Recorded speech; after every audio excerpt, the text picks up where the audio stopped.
Hello everyone, welcome back to our YouTube channel. My name is Zara Khan and आज हम इस video में super useful English idioms use करने वाले हैं, जो कि ईडियम्स के एग्जाम करेंगे विद द मीनिंग। सबसे पहले ईडियम्स के हम पहले मीनिंग को समझेंगे एंड आफ्टर दैट उसी ईडियम का यूज़ करके हम सेंटेंसेस प्रैक्टिस करेंगे ताकि आप अपने इंग्लिश कॉन्वर्सेशन में इन ईडियम्स का इस्तेमाल कर पाए, जो कि ये सुपर यूजफुल इंग्लिश ईडियम्स है। So let's start.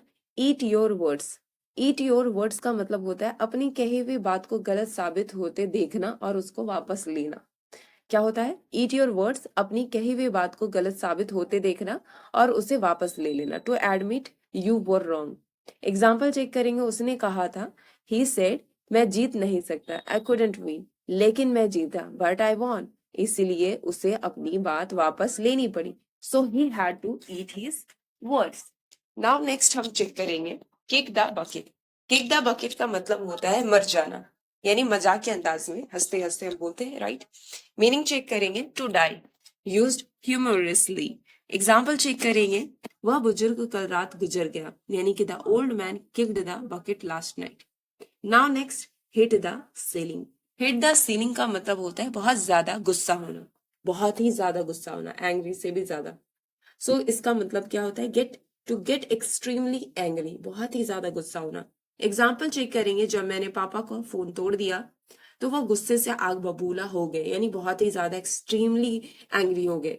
So my dad hit the ceiling when I broke his phone, या when I broke my father's phone. Now next, have bigger fish to fry, यानी कि करने के लिए ज्यादा जरूरी काम होना। क्या है? करने के लिए ज्यादा जरूरी काम होना means have bigger fish to fry.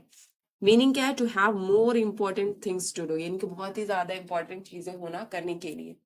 Example check करेंगे। मैं यहाँ समय बर्बाद नहीं कर सकता, I can't waste time here, मेरे पास ज्यादा जरूरी काम है, I have bigger fish to fry. Now next, bite off more than you can chew, यानी कि जितना चबा नहीं सकते उतना ज्यादा खा लेना, यानी अपनी क्षमताओं से अधिक जिम्मेदारी लेना। To take on too much work और रिस्पॉन्सिबिलिटी। उसने 3 क्लब ज्वाइन कर लिए, ही ज्वाइंट 3 क्लब्स। अब परेशान हो रहा है, नाउ ही इज स्ट्रगलिंग, उसने अपनी क्षमता से अधिक जिम्मेदारी ले ली, so he bit off more than he could chew.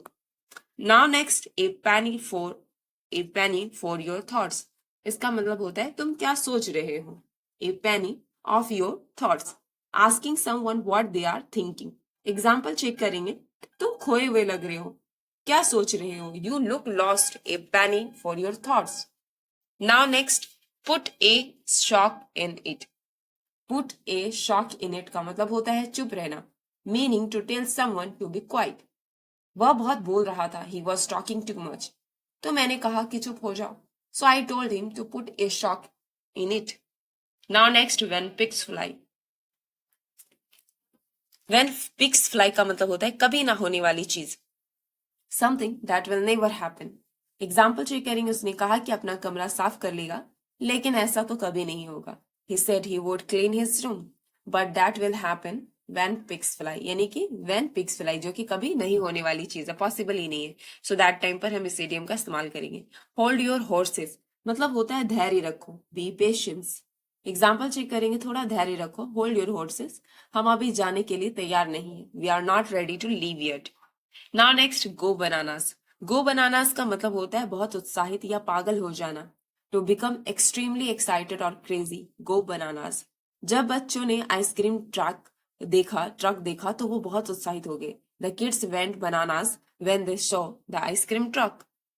Now next, let the chips fall where they may. नतीजों की चिंता किए बिना काम करना, to accept whatever happens after doing your best. Example, मैंने अपनी पूरी कोशिश कर ली है, I have done my best, अब जो होगा देखा जाएगा, so now let the chips fall where they may. Now next, throw someone under the बस। खुद बचने के लिए किसी को फंसा देना, यानी कि someone, throw someone under the bus. To betray someone to save yourself, अपने आप को बचाने के लिए किसी और को धोखा दे देना। एग्जाम्पल चेक करेंगे। उसने अपनी गलती के लिए मुझे दोषी ठहरा दिया ताकि वो बच सके, सो ही ब्लेम्ड मी, यानी उसने मुझे दोषी ठहरा दिया, for the mistake to save himself. He threw me under the bus, he threw me under the bus. Now next, smell a rat, यानी किसी गड़बड़ी का शक होना। स्मेल अ रेट, किसी गड़बड़ी का शक होना। कहते हैं ना कि जले की बुआ आ रही है, बट यहाँ पर क्या, किसी गड़बड़ी का शक होना, दैट टाइम पर ये इडियम स्मेल करेंगे, smell a rat. To suspect something is wrong, example, मुझे कुछ गड़बड़ लग रही है, यहाँ कुछ सही नहीं, I smell a rate, something is not right here. Now next, burn your bridge. Burn your bridge का मतलब है, ब्रिज का मतलब है वापसी का रास्ता बंद कर लेना। To make a decision that can not be undone, example, उसने नौकरी छोड़ने से पहले अपने बॉस को अपमानित किया, उसने सच में अपना रास्ता बंद कर लिया। He insulted his boss before quitting. He really burned his bridges. Now next.